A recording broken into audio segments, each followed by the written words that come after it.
Dear students, last topic रह गया है कि फ्रैक्शनल एक्सीलरेशन स्टेट और एक है ट्रांजिशन एलिमेंट के बारे में कुछ, चूंकि आपके बीएमसी के सिलेबस में है ट्रांजिशन एलिमेंट की एक्सीलरेशन स्टेट भी हम थोड़ा डिस्कस करेंगे क्योंकि ये भी कोर्स का हिस्सा है। ठीक है, अच्छा ये बात याद रखिए कि हमारे साथ फ्रैक्शनल एक्सीलरेशन स्टेट क्या होता है। ये sum of average acceleration state of all atoms in a molecular compound. किसी मॉलिक्यूलर कंपाउंड में तमाम एटम्स के अगर आप एवरेज एक्सीलरेशन स्टेट की एवरेज लेते हैं तो उससे जो एक्सीलरेशन स्टेट बनता है इसको हम कहते हैं फ्रैक्शनल एक्सीलरेशन स्टेट। ये बात याद रखिए कि फ्रैक्शनल एक्सीलरेशन स्टेट जरूरी नहीं है कि तीन एलिमेंट है ना, तीन आयन है इस कंपाउंड में। इस या चूंकि ये आपकी बुक में दिए गए हैं इसलिए मैंने इसको एक्सप्लेन किया, और भी इसके एग्जांपल है लेकिन ये आपकी बुक में है।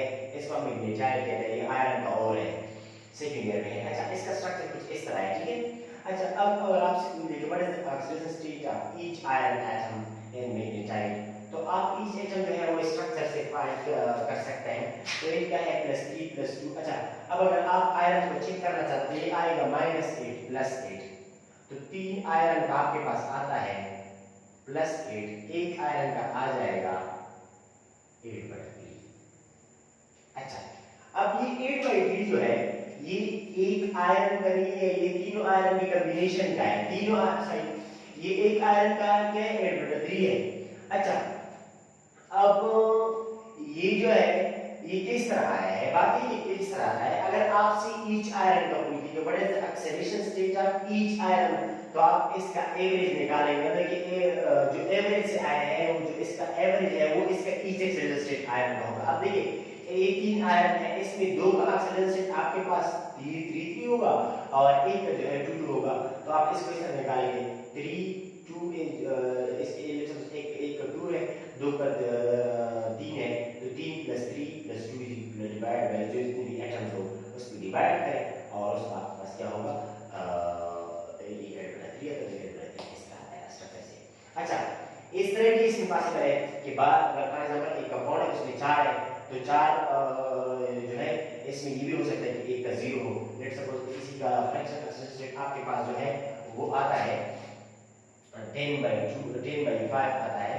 तो लेट्स सपोज 2 2 2 2 2 डिवाइड बाय 5, तो मतलब कि हर एक एटम का इसमें 2 2 होगा। ठीक है, 2 2 एक्सीलरेशन स्टेट होगा। अगर 10/5 है इसका एवरेज एक्सीलरेशन स्टेट है। ठीक है, फ्रैक्शनल एक्सीलरेशन स्टेट है। ओके, तो अगर आपसे पूछे कि what is the acceleration state of each iron atom in this compound, तो आप जो है वो +3 +2 या आप इस आपको ऑप्शन इस तरह के होते हैं +3 +2, सी में +2 +3, डी में लेट्स सपोज बी एंड सी दिए गए हैं।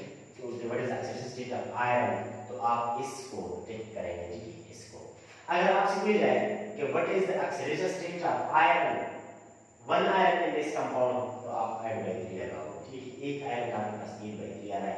8/3 को आप फ्रैक्शन में भी लिख सकते हैं। ठीक है, फ्रैक्शन से इसका आंसर में जो आंसर आता है 3 × 3 3 में 6 2 रहेगा, तो 3 3 6 18, तो 2.7 समथिंग ये भी देगा। तो फिर ये भी सही है, ये ऑप्शन भी सही है, ये ऑप्शन भी सही है, दोनों आ सकते हैं। अच्छा, ओके, तो ये फ्रैक्शन एक्सीलरेशन स्टेट था। ये 1/2 भी आ सकता है, 3/2 भी आ सकता है, 1/-1/2 भी आ सकता है, 3 -3/2 भी आ सकता है, जो भी आ सकती है। ओके, अच्छा अब हम आते हैं कुछ ट्रांजिशन एलिमेंट के बारे में। देखिए ट्रांजिशन एलिमेंट के बारे में जो इसके एक्सीलरेशन स्टेट है वो आपको दिए गए हैं, लेकिन एक इंपॉर्टेंट चीज याद रखिए, मैंगनीज एक ऐसा एलिमेंट है जो सबसे हाईएस्ट एक्सीलरेशन स्टेट शो करता है। सबसे highest acceleration state transition element में मैंगनीज की है। मैंगनीज के बारे में चीज ये है कि सबसे हाईएस्ट एक्सीलरेशन स्टेट जो है वो मैंगनीज का +7 है। एक बात ये सबसे वेरिएबल एक्सीलरेशन स्टेट भी मैंगनीज का है, जो सबसे ज्यादा मतलब है +5 +7 +4 +2 इस तरह है। तो सबसे वेरिएबल जो वैरायटीज है वो भी मैंगनीज की आपको मिलेगी। और ये बात याद रखिए, आप अपना बुक चेक करें, मैंगनीज का +5 एक्सीलरेशन स्टेट पॉसिबल नहीं है। कभी कभार एमसीक्यूज आता है कि which one of the following acceleration state is not possible for manganese, तो मैंगनीज का +5 एक्सीलरेशन स्टेट आपके पास पॉसिबल नहीं है। अच्छा, 3-4 एमसीक्यूज क्लियर हो गए। कभी कभार क्वेश्चन आता है कि which one of the following is manganese compound या which one of the following is manganese compound। तो ये बात याद रखिए, आपको जो कंपाउंड दिए गए हैं कोई बात नहीं है, आप ऑक्सीजन स्टेट फाइंड कर ले मैंगनीज का उसमें। अगर इसका ऑक्सीजन स्टेट मैंगनीज का उस कंपाउंड में +2 है या +2 है तो इसको हम कहते हैं मैंगनीज कंपाउंड, अगर +3 है तो इसको हम कहते हैं मैंगनीज कंपाउंड। ठीक है, अच्छा नेक्स्ट सपोज मैं कह दूं कि MN2O4 -4 -8 +8 sorry Mn manganese dioxide MnO2, ठीक है, MnO2 -4 +4 तो ये तो होगा। अच्छा एक है MnO को आप देखिए तो ये आपके पास क्या है, ये आपके पास मैंगनीज कंपाउंड है। अच्छा अगर आपके पास मैंगनीज आ गया, लेट्स सपोज मैं कह दूं कि Mn2O3 तो -6 Mn2O3 तो -6 +6 तो मैंगनीज का यहाँ पर +3, इसका मतलब कि ये मैंगनीज कंपाउंड है, ये मैंगनीज कंपाउंड है। ठीक है, ओके सी। अच्छा मैंगनीज का +5 ऑक्सीडेशन पॉसिबल है क्योंकि मैंगनीज का +5 इसलिए पॉसिबल नहीं है कि अगर मैंगनीज 5 इलेक्ट्रॉन लॉस करे तो इसकी डी में कोई इलेक्ट्रॉन नहीं रहता, फिर वो ट्रांजिशन एलिमेंट की जो प्रॉपर्टी है वो फिर वो रिटेन नहीं कर सकते अगर मैंगनीज 5 के 5 डी वाले इलेक्ट्रॉन को लॉस करे, इसलिए मैंगनीज का +5 जो है वो पॉसिबल नहीं है। ओके अच्छा आयरन की दो ऑक्सीजन स्टेट, एक को हम कहते हैं फेरस, एक को हम कहते हैं फेरेट। IC वाला जो है वो 3 वाले के साथ आता है और OUS जो है वो फेरस वो 2 +2 -2 वाले के साथ आता है। अगर आयरन का +2 -2 तो इसको हम कहते हैं फेरस कंपाउंड, अगर +3 +3 आयरन का स्टेट है तो इसको हम कहते हैं फेरेट कंपाउंड। तो बीच में following is ferrous compound. FeCl2 आपके पास क्या है, फेरस कंपाउंड है FeCl2। FeCl3 आपके पास क्या है, फेरेट, इसको हम कहते हैं फेरेट क्लोराइड, इसको हम कहते हैं फेरस क्लोराइड। अच्छा ओके, इसके बाद है क्यूप्रस की बात करते हैं। जब कॉपर +1 में आ जाए तो इसको हम कहते हैं क्यूप्रस, जब कॉपर +2 में आ जाए तो इसको हम कहते हैं क्यूप्रेट। ओके अच्छा एक बात ये होगा, एक है मैंगनेट, एक है परमैंगनेट, एक है क्रोमेट, एक है डाइक्रोमेट। ये बात याद रखिए, मैंगनेट को आप उस इस तरह जाने की फार्मूला याद कर सकते हो, अच्छी बात है, नहीं याद कर सकते तो इस तरह याद करें कि मैंगनेट में मैंगनीज का ऑक्सीजन स्टेट +6 होता है। इस तरह से थोड़ा देखिए, ये -8 हो जाएगा, -8 इससे +6 को अगर मैं ऐड करूं तो -2 आता है, यहाँ -8 है तो -8 को +7 ऐड करूं तो इससे -1 आता है, इसको -8 है +6, यहाँ -40 तो +40 और प्लस फिर आ जाएगा, 2 क्रोमियम क्योंकि -14 प्लस -2 आता है तो 2 क्रोमियम का 12 है, 1 क्रोमियम का 6 हो जाएगा। तो डाइक्रोमेट परमैंगनेट में +7 +6 होता है इसका ऑक्सीजन स्टेट क्रोमियम और मैंगनीज से। ठीक है, +6 क्रोमेट डाइक्रोमेट दोनों में ऑक्सीडेशन स्टेट ऑफ क्रोमियम जो है वो +6 है, लेकिन मैंगनेट परमैंगनेट में मैंगनेट में +6 है, परमैंगनेट में +7 है। ठीक है, अच्छा एक कंपाउंड एक इंपॉर्टेंट चीज है जो आप लोगों के बुक में इस्तेमाल हो रहा है। अच्छा एक तो ये कि ये कंपाउंड है -6 +3 तो -6 +3 है तो यहाँ पर कॉपर +3 है, यहाँ -6 प्लस सीजन जो है +2 हो जाएगा तो -4 +4। हाँ वो तो पहले कि कार्बन की 3 कॉपर के 3 भी पॉसिबल है, कॉपर की +4 भी पॉसिबल है, तो वही कंपाउंड है जो इस तरह है। अच्छा एक इनर कंपाउंड यूज है कि कॉपर का +2 +3 ऑक्सीजन स्टेट भी पॉसिबल है। अच्छा अब ये इसको कहते हैं यट्रम बेरियम क्यूप्रिक ऑक्साइड, इसका नाम है इसका। अच्छा एक को हम कहते हैं क्यूप्रिक 2 ऑक्साइड, इसको हम कहते हैं एक को कहते हैं क्यूप्रिक 3 ऑक्साइड। अच्छा इसकी ऑक्सीजन स्टेट कॉपर का +3 कब होगा, +2 कब होगा। अच्छा जब यट्रम को आपको +1 दे दो तो यहाँ पर आपके पास कॉपर +3 होता है, जब यट्रम को आप +4 दे दो तो आपके पास क्या होता है, कॉपर +3 में होता है, +4 में होता है। अच्छा अगर आपको वो क्वेश्चन आ गया कि what is oxidation state of yttrium in this compound, ये दिया गया हो तो +1 +4 दोनों गिवन हो तो आप +1 को भी लगाएंगे +4 को भी लगाएंगे, क्योंकि आपके पास कॉपर जो है वो +3 में भी है +2 में भी है, तो आपको ये तो नहीं मेंशन है। अगर ये मेंशन हो कि the oxygen state of carbon is +3 then what is the oxygen state of yttrium, तो आपके पास ये है। ओके अच्छा इसके बाद मैं थोड़ा आगे जाता हूं, एक दो पॉइंट जो है वो रह गए हैं, इसको एक्सप्लेन करते हैं। अच्छा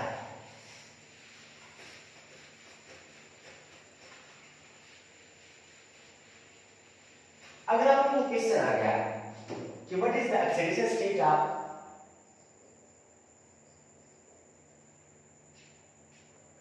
the carbon which is directly attached to hydroxyl group, the functional group, ये इस मतलब कि इस कार्बन की बात कर रहा है।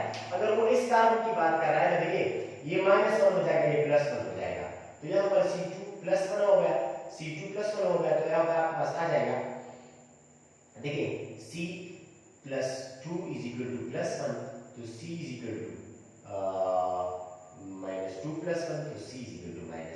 इस तरह भी निकाल सकते हो, इस तरह नहीं निकाल सकते, इस तरह निकालें। देखिए तो यहाँ पर +1 है, यहाँ पे आपका पास ये आ जाएगा +2 में कौन सा साइड टू से -1 +1 है तो -1 है। तो इसका मतलब ये the oxidation state of carbon which is directly attached to hydroxyl group is -1। इस कार्बन का है जो OH के साथ अटैच है, इस कार्बन का ऑक्सीडेशन स्टेट है -1, ठीक है। इसका क्या है -3+3, ठीक है। तो यहाँ सॉरी -3 तो इस कार्बन का मिथाइल कार्बन का आपके पास क्या है +3 है। ये इम्पोर्टेंट क्वेश्चन है कि व्हाट इज इस तरह का कि what is oxidation state of carbon in ethanol C2H5OH। C2H5OH में कार्बन का क्या है आपको -1+3 दोनों ऑप्शन में गिवन है, तो आप इसको टिक मारेंगे। अगर आपसे स्पेसिफिक पूछा गया तो what is oxidation state of carbon which is directly attached to hydroxyl group, तो आप -1 को टिक मारेंगे।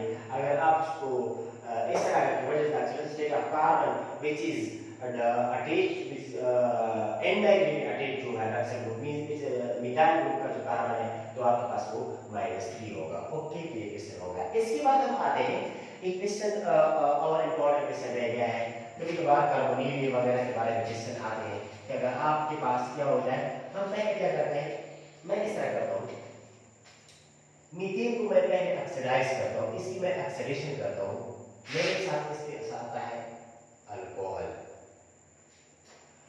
अगर अल्कोहल की मैं ऑक्सीडेशन करता हूँ तो मेरे साथ आता है कार्बोनिल कंपाउंड, ठीक है। अगर कार्बोनिल की मैं ऑक्सीडेशन करूं तो मेरे साथ आता है कार्बोक्सिलिक एसिड। अगर कार्बोक्सिलिक एसिड की मैं ऑक्सीडेशन कर लूं तो मेरे साथ आता है कार्बन डाइऑक्साइड। अब देखिए यहां पे आपके पास है कार्बन का ऑक्सीजन +4 -4, यहां पे आपके पास है -2, ठीक है। यहां पे अगर आप निकालना चाहते हैं तो यहां के पास आ जाएगा -2, ठीक है। यहां पे आपके पास है 0, यहां पे है +2, यहां पे है +4। देखिए अब क्वेश्चन इस तरह आते हैं कि ये इस तरह है, इसमें अगर आप कंफ्यूज हो तो इस तरह है CH4O, तो आपके पास -2 +4, तो इसको मैं क्या करूँगा -2 +2 आ जाएगा तो -2 इस तरह, ठीक है। अच्छा, अगर आप मीथेन की ऑक्सीडेशन करें तो इससे आपको अल्कोहल आता है, अल्कोहल की ऑक्सीडेशन करें तो इससे आपके पास कार्बोनिल कंपाउंड आता है, कार्बोनिल कंपाउंड की ऑक्सीडेशन करें तो इससे आपके पास कार्बोक्सिलिक एसिड आता है, अगर कार्बोक्सिलिक एसिड का ऑक्सीडेशन करें तो इससे आपके पास कार्बन डाइऑक्साइड आता है। अच्छा, अब देखिए आपसे ये भी पूछा सकता है कि what is oxidation state of carbon and alcohol in methanol तो -2 है, इन कार्बोनिल कंपाउंड 0 है, इन कार्बोक्सिलिक एसिड कार्बोनिल कार्बन का +2 है, इन कार्बन डाइऑक्साइड +4 है। अच्छा, जब ऑक्सीडेशन होगा तो हम कहते हैं कि दो मोलर इलेक्ट्रॉन रिलीज होंगे, इस तरह है ना कि 2 इलेक्ट्रॉन यहां रिलीज, 2 इलेक्ट्रॉन यहां, क्योंकि ऑक्सीडेशन स्टेट पे 2 का चेंज आ रहा है। अच्छा, 2 इलेक्ट्रॉन जमा 2 इलेक्ट्रॉन जमा 2 इलेक्ट्रॉन जमा 2 इलेक्ट्रॉन, एक चीज आता है कि when 1 mole of methane is completely oxidized,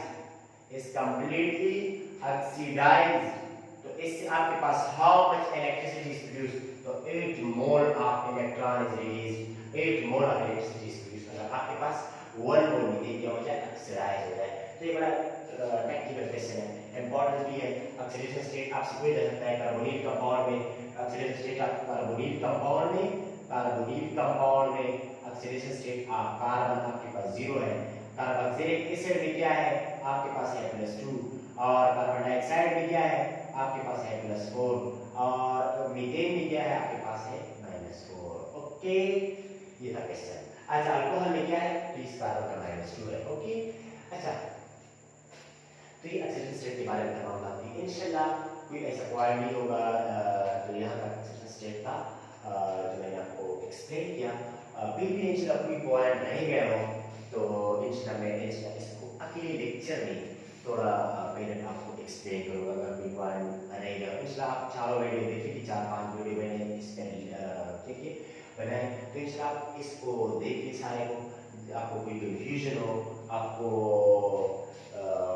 कोई मसला हो कि जो पॉइंट समझ नहीं आया हो तो मुझे इसे दोबारा क्या मैं इसको या कमेंट्स से समझाऊंगा या फिर मैं इसको अगले लेक्चर में इंशाल्लाह आपके क्वेश्चन पे कोई क्वेश्चन आपको मैं इस पे वीडियो बना के आप लोगों को यहाँ पे बोर्ड में प्रेजेंट करूँगा। तो थैंक यू वेरी मच। इंशाल्लाह इसके बाद इलेक्ट्रो पोटेंशियल रहेगा उसको एक्सप्लेन करेंगे। इलेक्ट्रो पोटेंशियल जो है फिर हमारा एलिमेंट जो है वो acceleration state sorry acceleration reduction देंगे और इलेक्ट्रो पोटेंशियल रहेगा। तो एक लेक्चर एक्सीलरेशन रिडक्शन पे, एक एक्सेलरेशन रिडक्शन की जाएगी और एक इलेक्ट्रो पोटेंशियल पे, 3 वीडियो लेक्चर और भी बाकी है इसको एक्सप्लेन करेंगे। Thank you very much. यहाँ तक एक्सीलरेशन